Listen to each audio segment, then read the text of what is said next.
I'm going to give you some stats. We're talking about stats in the world of theft from the back of your vans, your tools. And I came up with some fantastic statistics. Let me use the whole word. What we'll have to do is we'll have to put a link in the description where all the stats are from as well. That means I need to go back and find out where the stats were, because I just had a quick look at where the stats came from. I can tell you that most of the stats come from insurance companies. Mm-hmm. I couldn't find a government website that shows you all the relevant stats. I also couldn't come across any stats pre-2014. So that was... Well, they didn't record? You don't think? No. There's nothing that you can find, well, I couldn't find, on the internet that says 19, whatever. No, the earliest stats I could find were 2014. So does that mean it must have got to a point in 2014 that they felt the need to start recording? It became a big thing. Can't avoid that. Can't brush it under the carpet now. Yeah. That's what I surmised from my findings. And lost my train of thought. What I was just going to say to you. But let me start with what I consider to be one of the major stats. Less than 1% of all tools stolen ever recovered. Less than what? Throughout all the years of stats, less than 1% of tools are ever recovered. Now, this don't include that big haul they found the other day in that container. I still haven't seen that, actually. Where 11 people were arrested. I don't know what came of that, but that was by accident. That was a fluke that the police found out. However, again, I say 1%. Less than 1. Less than 1% are ever recovered. For those that can't do maths, that means if 100 are taken, less than 1 is recovered. Less than 1 is recovered. Half a person. Half a tool. They got the. Do you know what? They got the battery back, but that was it, and then they didn't get the body. It's crazy. And the earliest stat I found was, as I said, 2014. In 2014, I'll give you the exact number that I found: 14,063 thefts reported from vans. People breaking into the van and stealing your tools. 14,000.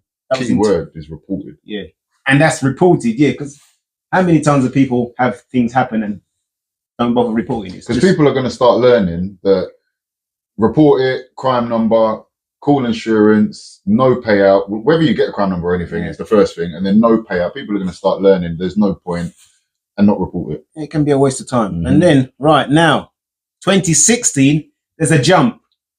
It jumped to 22,749 thefts. From 14,000. From 14,000 to 22. 2 years.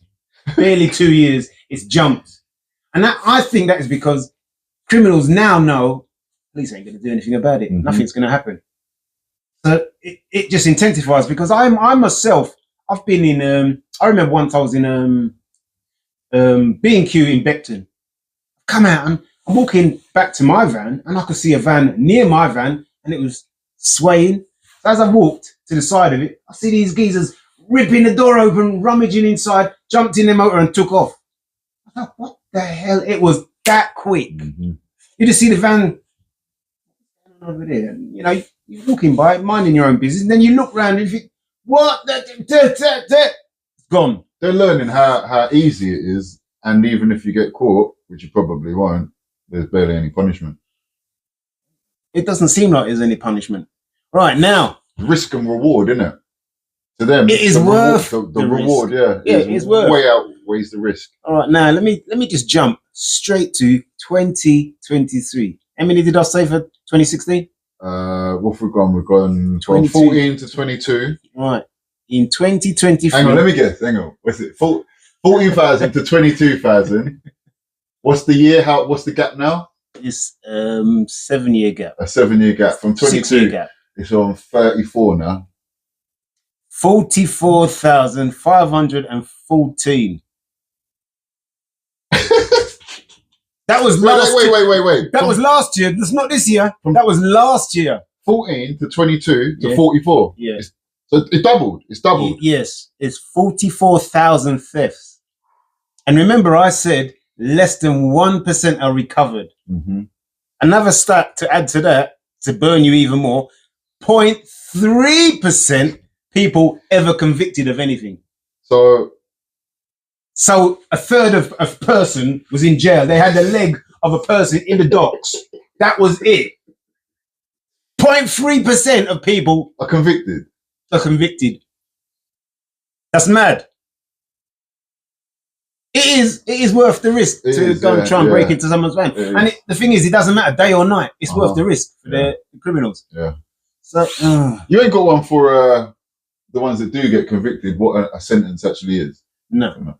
That'd be interesting. That's something I should go and look into. Maybe I'll just drop that in a future something episode. Drop that in it. Yeah. Do you know what? I guess it'll be suspended sentences and stuff like that anyway. Right now, we're still in 2024. Currently, over 60,000. Yeah, because we're still in the year. We're coming up to 60,000 thefts this year. The year's not finished.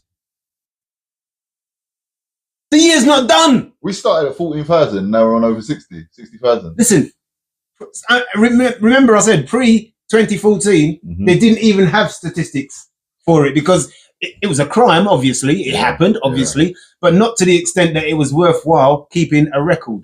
What's skewed about these, though, is as the statistics are going up, as there's more, as the years go on, it's also going to be a case of people, like I said, are learning that there's no point reporting it. Yes. It's getting worse out there, so more people are getting affected. The more that are getting affected, the more are realizing it's not worth reporting. So those figures are probably 3 times as high as that. Yeah, definitely. Again, and there was a survey by a company called Simply Business, which calculated that for each day a tradesman loses business, and it ranged from 1 to 14 days, 550 quid you're losing per day.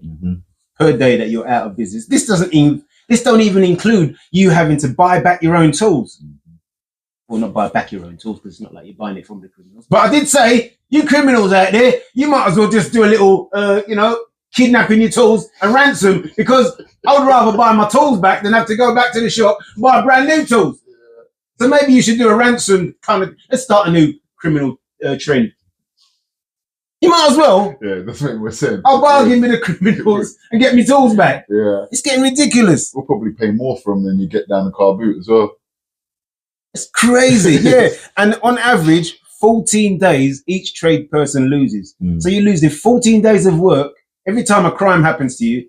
Your tools are stolen at the rate of £550 a day.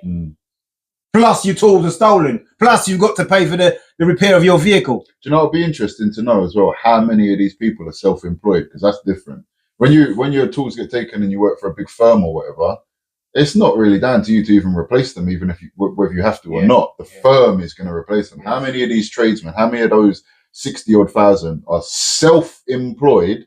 So when they're off work, when they lose, they get no sick pay or nothing like that, and they actually have to physically replace the tools themselves, rather than the big £1 million company replacing them. 85% of contractors experience some form of theft yearly. Not any particular year, each year. 85% of contractors. That's too much. 85%. 8 out of 10 people get bun when do you reckon the tools are stolen. there's a trade that's affected the most? Or do you reckon it's all trades? Any work van? Or do you reckon it's like, do you think they see a Sparky's van, sign written, they know it's a Sparky's van, for example? Who's going to have the most valuable tools? I would personally say carpenters, because we'd have the widest variety of tools. I think we've got the widest variety. Yeah. I honestly don't think that criminals think like that. They just see a van, think, let's go for that van, chance our arm, see what's inside. And most of the time, they're lucky.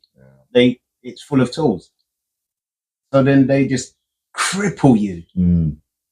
Now, 4 times that's happened to me. Oh, here's another stat for you. 37% of tradespeople have had their tools stolen more than once. 37% of people have been stung more than once.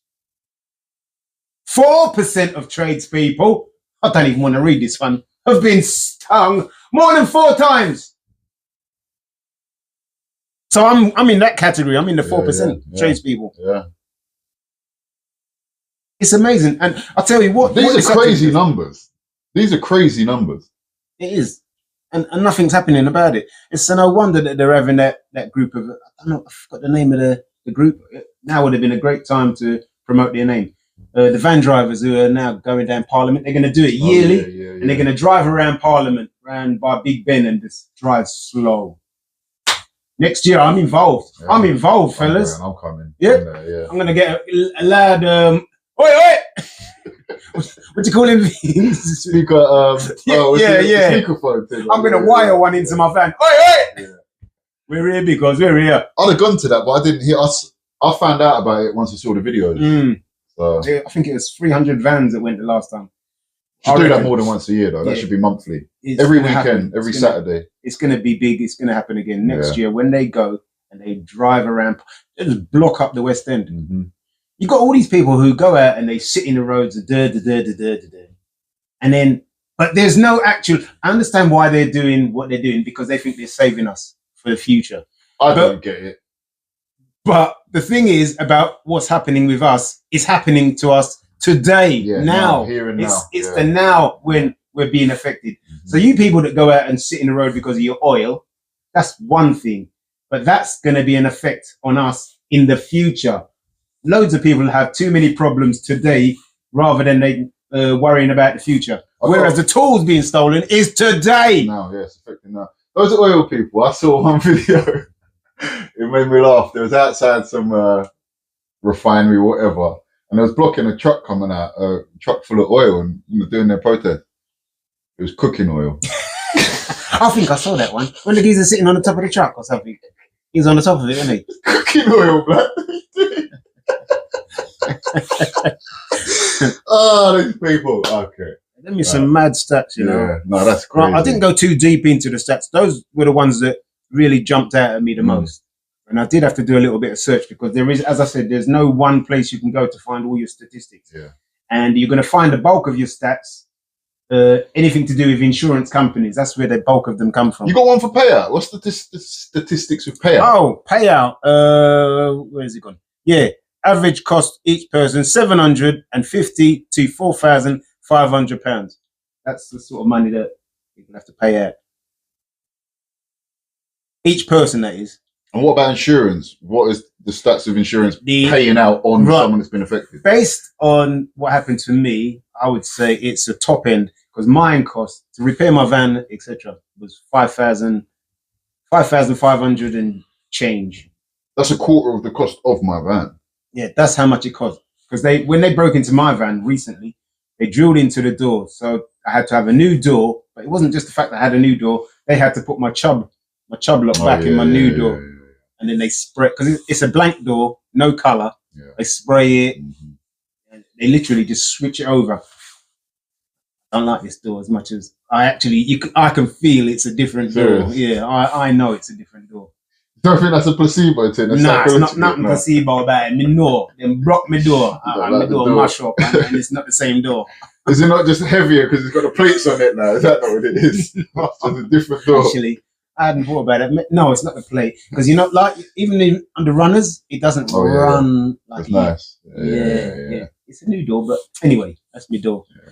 So on average, I would say, thinking about how much was stolen. Last time the most recent time they broke into my van, they probably got about £4 grand worth of stuff, plus the insurance. So that's nearly £10,000. Plus the time I was out of work. I wasn't really out of work because I'm kind of retired anyway. But the days that I didn't go to work that I could have, that's another. What's that? That's another week. So we're talking. We're talking £12,000. So if each person is getting burned £12,000 because these scumbags are nicking your tools, I'll say again, you scumbags that are nicking all the tools, how about you give us a call and say, yeah, mate, I got your tools. Want to pay a ransom? Because I probably would pay it. Yeah. Rather than have to go through all the process of having to buy new tools. It's getting to that point where you're going to have to negotiate. You're better off, because all they're going to do, the bulk of the time, half of them tools are going to end up in a scrap, or if they can't sell them, they chuck it. What a waste! What a waste! It's a nothing to you, but it's a something to us. It's our livelihood. And I know we're making light of it, but it is quite serious. And it's more than the cost of the what you're stealing makes money. So it's not like you're just taking something that, this is worth 200, 300, 400 pounds. I need that to make my money. So it's actually worth a lot more than that. Does that make sense? You go and sell it down the car boot for 50 quid, right? It's worth way more than 50 quid. It's worth more to me than the value when I first bought it, because it makes my money. Yeah. And without it, I'm losing, like you say, Monday, Tuesday, Wednesday. That's how valuable it is. Yeah, it's really putting you back. But you know what would be an interesting one? This is the only stat that would be low. What's the percentage of tradesmen not affected, who haven't been affected? That's the only one that would be low. Well, like 1%, 2%, 3% haven't been. Never been touched, never been burned, not broke, that's going to be the only low stat. Well, based on those that have been, I would say it must be less than 5%. Yeah. I'm just basing it on, because even though it says 85% of contractors have experienced something, in that you're going to have those who never said anything, like you usually do. So let's say that's 95%. I would say 5%, if that, of people gone through their trades life, never been affected. Do you know what? I think it's even less than that. I'd say. I reckon it's even less than that, because it's most of the time it's just the chance, the opportunity, and you literally put something down, you turn around, you turn back, and it's gone. And the thing is, when I first started in the game, it was on site. But on site, I think it was different, because sometimes it was by accident. You might put your hammer down, someone's picked it up, it's gone to do something, either mislaid it or thought it was theirs, because everyone's looked the same. We all had S-twings, leather handles. So some of us went to let me show you, for example. We went to the process of doing something to our hammers. Here's my S-twing from my trade days. And what I did, so as people would know it's mine, is I drilled a hole in the side. I always wondered why that hole was there. Because everyone had the same hammer, and they'd go missing. You put your hammer down, you come back, and your hammer's gone. You think, oi, who's got my hammer? Hey, that's my hammer. How do you prove it? I swear this hammer's as old as me. I remember this when I was a kid. That hammer's dating back to the 80s. I always wondered about that hole. That's what, and not only that, what we used to do is we used to actually brand nail punch in our initials into all of my tools that had my initials on. They're all long gone. God knows where they are. They're in someone out there. They're in your ass. So marking them didn't work. There you go. And that was primarily just for the building sites. Yeah. That was so as on the building sites, because that's where people used to lose their tools. But I think another thing that is driving up the thefts is the fact that there are so much tools now. Because back in the day, it was just cordless. Yeah, that was the main thing. I think actually. You know what? I hadn't thought about that. Now there literally is a tool for everything. There is a tool for everything. Then it just increased the amount of tools that they can steal, because most of us have all of those tools. You got your plunge, jigsaw, skill saw, hammer drill, chainsaw, your torch, your belt sander, your palm sander, your cordless. Didn't even mention that. The list is endless. It just, there is a battery tool for everything, and most people have one of everything. All the fancy things we got. So I'm there. I'm just looking around the workshop with the tools on it. All time savers. It's all because they're all time savers. Because the days of I've got something I was just going to mention, but I think we'll save that for another program where we do the young and the old. Oh yeah, that's gonna be good. Yeah. In fact, I think what we should do is draw this one to a close, and then do that one. Yeah, because I think that would be might be funny as well. Yeah, we've got some good episodes coming up with some good ideas for the show. Oh, should we leave it there? Yeah, I think we should leave it there. We will get more professional as we go along, honest. Maybe. We'll try. We're keeping it real. This is real. Real as. Real as it gets. All right, we'll see you in the next one. Oh, nice one. Please.